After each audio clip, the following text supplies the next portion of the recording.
What kind of woman opens her door to a dying stranger in the middle of a deadly winter storm and risks everything she has left? Clara Whitmore was about to learn that answer the moment Jonas Hail collapsed on her doorstep. The wind howled like a wounded beast across the Colorado plains, pushing sheets of snow against Clara's cabin until the logs groaned in protest. The storm had swallowed the world outside, leaving only white chaos pressing against the windows and the sound of the wind clawing at the walls. Clara stood near the hearth with her sewing in her lap, trying not to think about the long night ahead. The fire cracked and popped, filling the cabin with a warmth she had learned to build on her own since Samuel died 2 winters ago. She had just set aside her stitching when she heard it. A thud against the door. Not a branch, not the wind, a human sound. Her heartbeat stumbled. No one traveled in a storm like this unless danger pushed them into it. She reached for the Winchester rifle Samuel had taught her to use, chambered around, and crept toward the door. The thud came again, weaker this time. "Who's there?" she called, keeping her voice steady even as fear curled up her spine. "State your business." Only a low groan answered. Clara pulled the curtain aside and peered through the narrow gap. At first all she saw was swirling white. Then she spotted the dark shape slumped against her door, a man half buried in the snow, his body sagging like his bones had given up holding him. Her breath hitched. She could close the door, ignore it, pretend she never heard. But she couldn't. Samuel would never have left someone out there to die, and Clara wasn't about to start now. She cracked open the door, the wind slamming into her like a blow. Snow stung her face as she pulled the man inside with both hands, dragging him across the floor while the storm roared behind her. She kicked the door shut and dropped the iron bar across it. The man lay motionless, his face gray with cold, his lips blue, ice clinging to his dark beard. His coat was frozen stiff, and blood had soaked through one shoulder, turning the fabric dark and crusted. Clara knelt beside him. His eyes flickered open, blue as a summer sky, even in the dim firelight. "Please," he rasped. "Storm, horse died, need." Then he went limp. Clara's fear flared again, but something stronger rose with it. Determination. "Lord help me," she murmured. "You've brought trouble right to my door, haven't you?" She stripped off his frozen coat, wincing at the half-healed wound in his shoulder. Blood had dried, cracked, and refrozen into a mess that made her stomach twist. She fetched hot water, clean cloths, and the jar of salve she had learned to make during Samuel's mining days. When she returned to him, he stirred, trying to rise. "No," she said firmly, pushing him back down. "Save your strength, mister." His eyes blinked open again, clearer this time. "What's your name?" she asked. "Jonas," he whispered. "Jonas Hail." "Well, Jonas Hail, you're lucky you found my doorstep before the wolves did." He let out a strained laugh that turned into a cough. She pressed a warm cup of broth to his lips and helped him drink. Color crept faintly back into his cheeks. As Clara cleaned the wound, Jonas clenched his jaw, sweat breaking across his brow. She worked carefully, removing dead tissue, cleaning away the crusted blood. She'd done this before, too many times in the mine years. Samuel always said she had steadier hands than any doctor. "You've done this before," Jonas muttered. "My husband worked the mines. Men came home torn up worse than this." The past tense hung between them, and Jonas's eyes softened with understanding. "I'm sorry," he said quietly.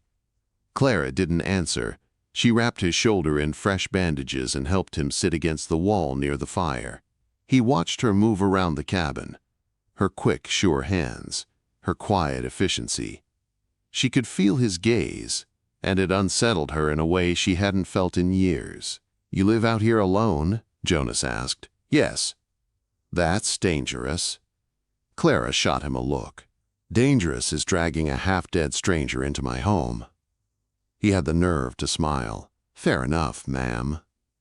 "Clara," she corrected without thinking. "My name is Clara Whitmore." Quote, "Clara," he repeated, and her pulse jumped at the sound of it in his voice. She ladled beans and cornbread onto a plate and set it before him. "Eat, then rest. That shoulder needs it."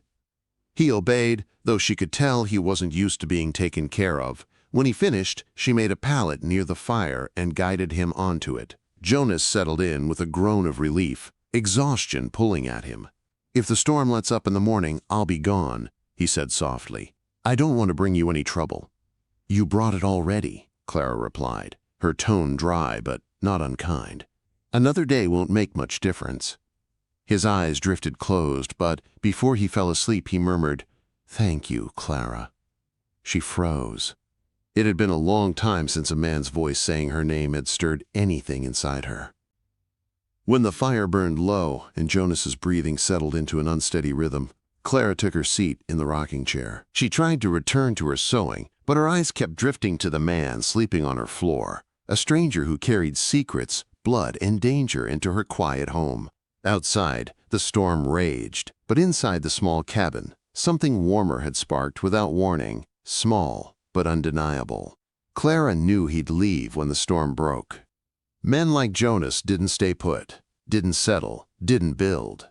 But something in her chest whispered that fate had shifted the moment he collapsed on her doorstep.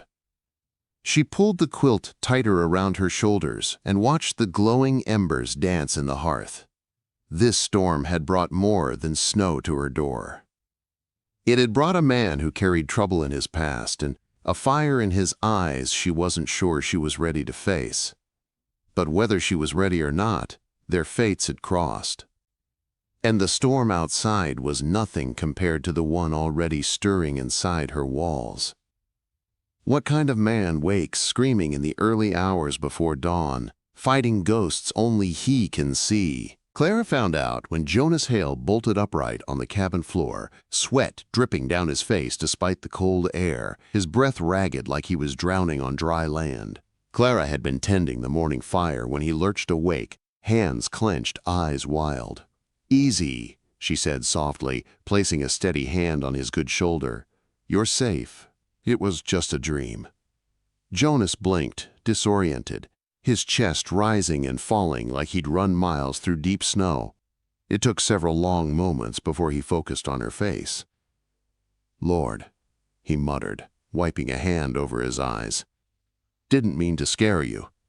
"You didn't," she lied, though her heart was beating fast. "Nightmares?" "Memories," he corrected quietly. She didn't press. She knew enough about war and wounded men to understand some stories were too heavy to share before breakfast. Jonas tried to sit up straighter, but pain shot through his shoulder, and he gritted his teeth. Clara moved instantly, helping him until he was settled against the wall near the hearth. "You should be resting," she said. "I've rested enough. I should check on the animals." "You're not checking on anything," Clara said, hands on her hips. "Your shoulder is bleeding through the bandage again. That's what happens when a man tries to play hero before he can even lift his arm." Jonas gave a low laugh. "You don't hold back much, do you?" "Storms don't respect softness," she replied. "Neither do hungry wolves or desperate men." He sobered at that, and Clara felt the shift in the air again, the silent awareness that danger trailed close behind him. "What brings you through this territory alone in winter?" she asked, pouring him a cup of coffee. Jonas wrapped his hands around the warm tin cup, staring into the rising steam as if searching for the right words. "Trouble," he admitted. "And two men who think killing me will fix something broken in their past." Clara felt her pulse jump. "Why?" Jonas kept his gaze on the coffee, jaw tightening. "I was a Union soldier. There was a man in my regiment, Silas Crow. His brother died during the war, not by my choice, but by my hand. Self-defense. Silas never believed that part." Quote, "And now he's hunting you," Clara said quietly. Jonas nodded. "Him and two others. They caught up to me 3 days ago. That's how I got this wound. I left one alive by mistake."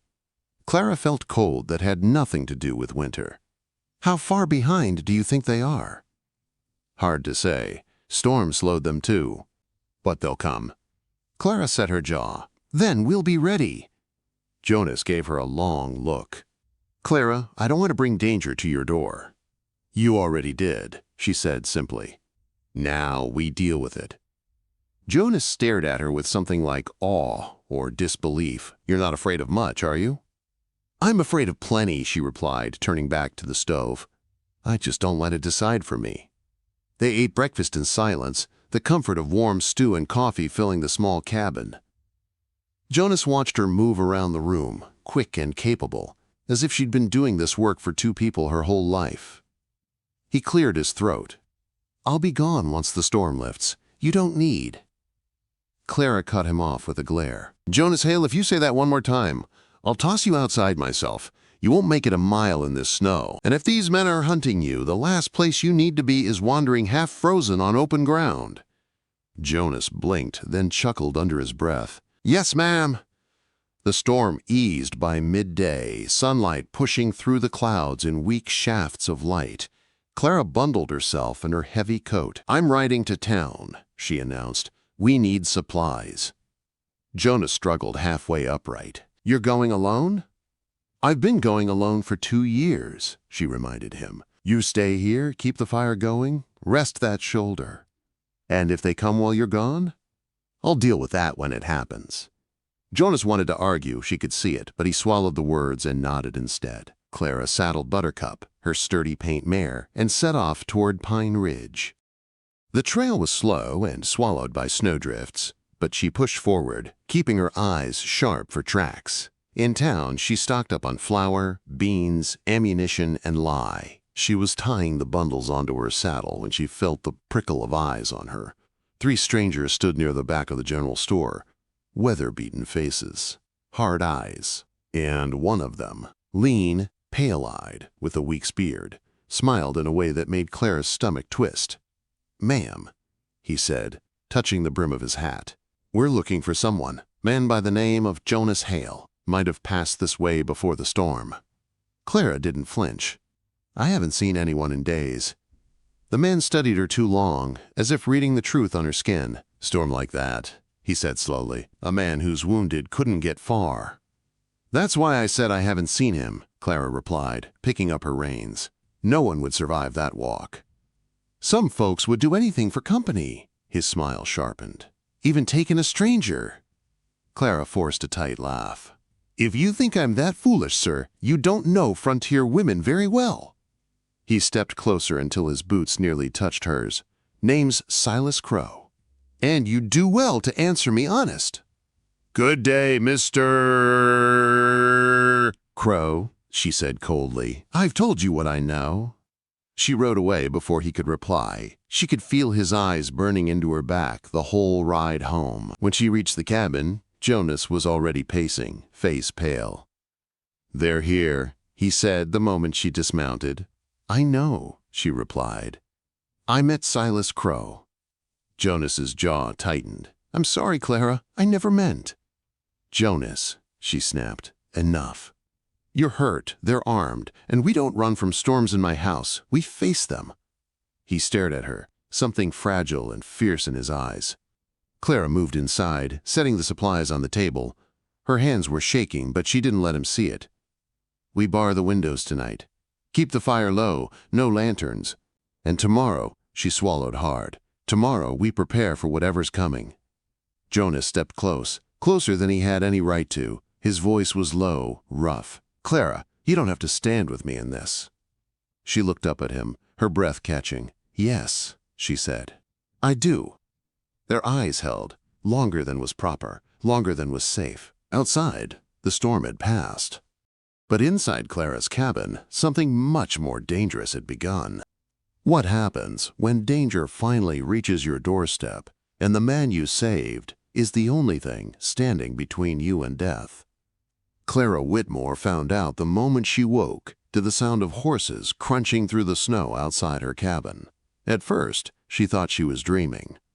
Then she heard voices, low, male, steady. Jonas was already awake, fully dressed, standing at the window with his revolver drawn. They found us, he said quietly without turning. Clara's breath caught. She moved beside him, careful not to make noise. Lantern light flickered between shadows as 3 riders circled the barn. Snow glowed pale around their boots.